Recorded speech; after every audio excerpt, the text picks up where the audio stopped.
Your pain is not your prison, it's your power. Good afternoon, everyone. I want to start by saying thank you. Thank you for being here today, for showing up, for making space in your life to listen, to learn, and maybe, just maybe, to let something shift inside you.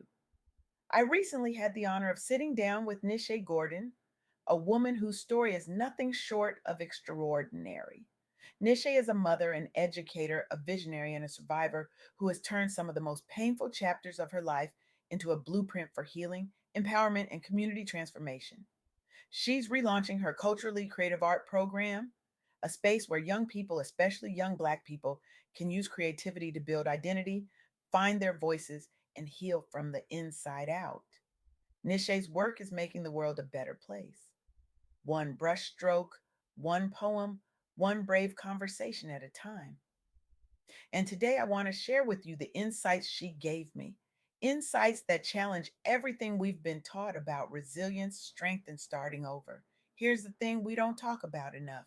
We live in a world that tells us resilience means toughing it out.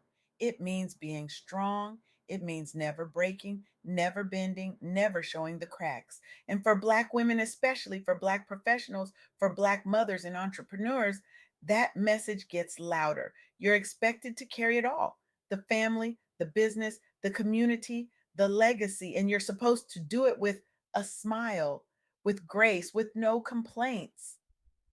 But what if I told you that's not resilience at all? What if resilience isn't about how much you can carry, but about what you choose to put down? What if the most powerful thing you could do isn't to keep going, but to stop, to rebuild, to alchemize your pain into something that serves not just you, but generations to come? That's the counterintuitive idea I want to explore with you today. Starting over after personal trauma isn't about erasing the past, it's about alchemizing pain into purpose through creative expression. And for Black women, for survivors, for anyone who's ever had to leave something behind to save themselves, this isn't just a nice idea, it's a lifeline. Let me tell you about Nishay's journey because it's a story that will shake you. In 2022, Nishay made one of the hardest decisions of her life. She left her marriage because of domestic violence. She packed up her two children, left Sacramento, and moved to Los Angeles as a single mother, starting completely over. No safety net, no blueprint, just faith, vision, and the determination to protect her babies and build a new life. Now, most people would look at that moment and see only loss. They'd see the end of something. But Nishay saw it differently. She saw it as the beginning. During that season of rebuilding, she didn't just survive, she supported her children in pursuing acting opportunities. She continued her education and finished her master's degree. She welcomed two more children into her family, expanding her world even as she was healing from the old one. And through it all, she held on to her vision to serve her community through creativity and empowerment. That's what I mean by alchemy. Nisha took the trauma, the fear, the uncertainty, and she turned it into fuel. She turned it into purpose. She turned it into a program that now gives young people the tools to do the same thing, to use art and expression to heal, to build identity, to reclaim their voices. And here's the first insight I want you to hold on to: resilience is built in the rebuild. It's not about how strong you were before the storm, it's about what you create after it. Painful chapters like leaving domestic violence, like relocating your entire life, like raising children alone, these aren't just obstacles. They become the foundation for entrepreneurial purpose. They prove that Black women can relocate, raise families, and launch impact driven ventures simultaneously.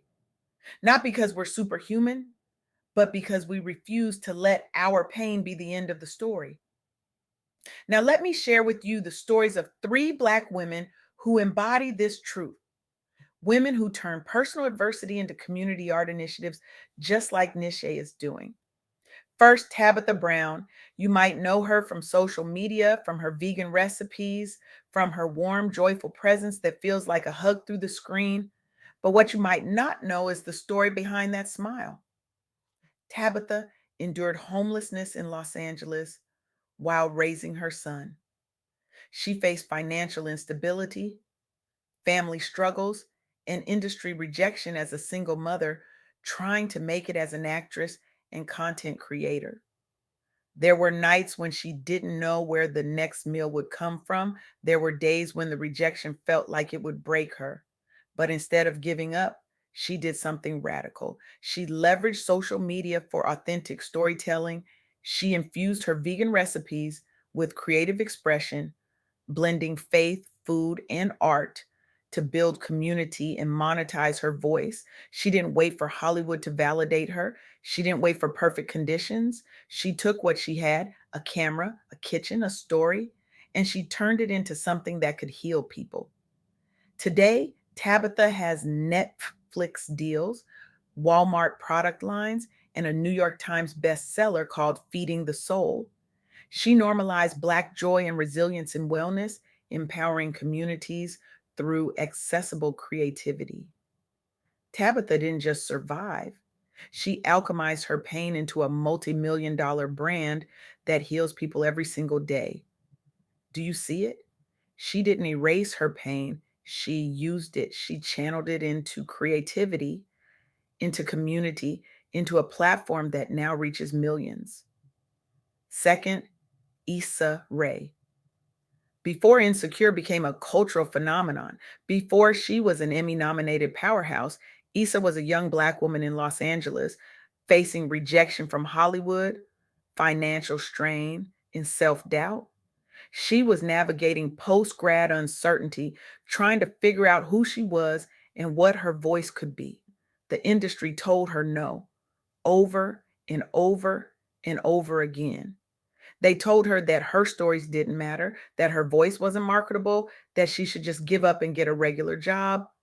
But Issa didn't listen. She did something radical. She self produced Awkward Black Girl on YouTube, using humor and raw expression to crowdfund and attract attention. She turned her laptop into a studio. She turned her friends into a production team. She turned her pain, her rejection, her uncertainty into art that captured the real lives of Black millennial women. That web series became an HBO hit. It became a production company valued at over $50 million. It became a revolution in inclusive storytelling. Issa turned her trauma into purpose by relocating to LA, creating digital art that captured Black millennial life and empowering an entire generation of Black creators to bypass the gates and tell their own stories. She didn't wait for permission, she gave it to herself. And in doing so, she gave it to all of us. Third, Melody Hobson. Raised in the Chicago projects by a single mother, Melody faced racial barriers in finance, work life balance as a leader, and underrepresentation for Black professionals. She grew up in a world that told her she didn't belong in boardrooms, that her voice didn't matter in investment spaces, that her dreams were too big for a girl from the projects. But Melody didn't just climb the ladder, she built a new one. She founded Ariel Community Academy, blending finance education with creative arts for identity building in underserved youth. She understood that you can't just teach young people about money. You have to teach them about identity, about creativity, about the power of their own voices. She used storytelling and the arts for resilience, advancing Black economic empowerment through creative, purpose driven education models. Today, she's the co CEO of Ariel Investments, managing over $20 billion in assets. And she's the first Black woman on the Starbucks board. Melody used her pain, her struggle, her experience of being underestimated, and she turned it into a platform that now lifts entire communities. Do you see the pattern? Tabitha, Isa, Melody, Nishay, they didn't just survive their pain, they used it, they channeled it into creativity, into community, into programs and platforms that heal others. And that brings me to the second insight: creativity is a healing superpower. Art and expression empower young Black people to build identity and community. They offer practical tools for professionals to integrate into their businesses for mental health and growth. When Nishay relaunches her culturally creative art program, she's not just teaching kids to paint or write. She's giving them permission to process their trauma, to name their pain, to imagine a future beyond survival. And here's what's so powerful about that: when you create something, when you write a poem, when you paint a picture, when you tell your story, you're not just expressing yourself, you're reclaiming your narrative. You're saying, this happened to me, but it doesn't define me. I define me. And for young Black people growing up in a world that constantly tries to define them, that constantly tries to limit them, that's revolutionary. But let's talk about the third insight, because this is where it gets really good. Faith and vision outlast chaos. Nishay prioritized safety and education amid single motherhood. She expanded her family. She relaunched her program. She did all of this without perfect conditions. And that's the lie we've been sold, that we need everything to be in place before we can serve, before we can create, before we can step into our purpose.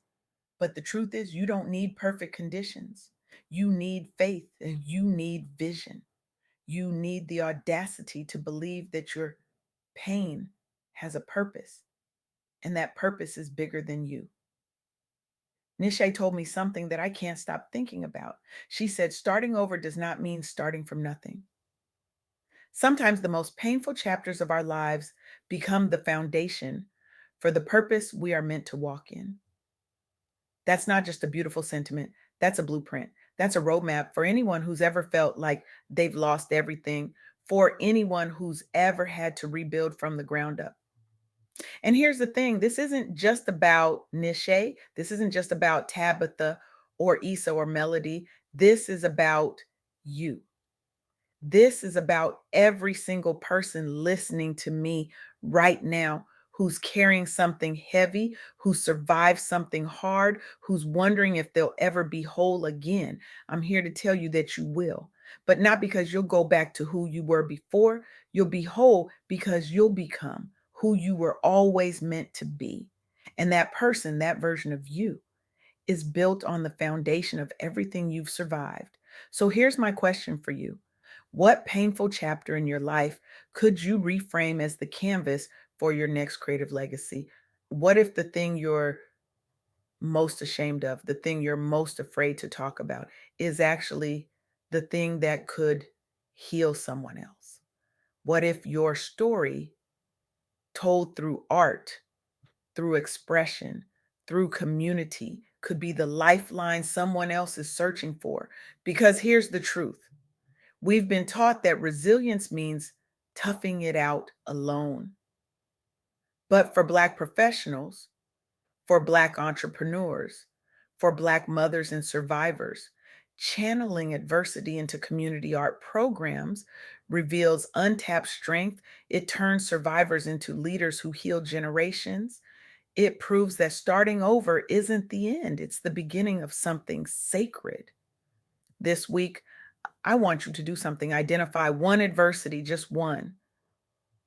Sketch a small art or expression project tied to it. It doesn't have to be perfect, it doesn't have to be polished, it just has to be honest. And then share it with your community. Watch how it sparks your purpose. Watch how it opens doors you didn't even know existed. Because your pain is not your prison, it's your power. And the world is waiting for you to use it. Nishay Gordon is living proof of that, and so are you. Now go, create, heal, lead. And remember, you don't need permission to start. You just need the courage to begin. Thank you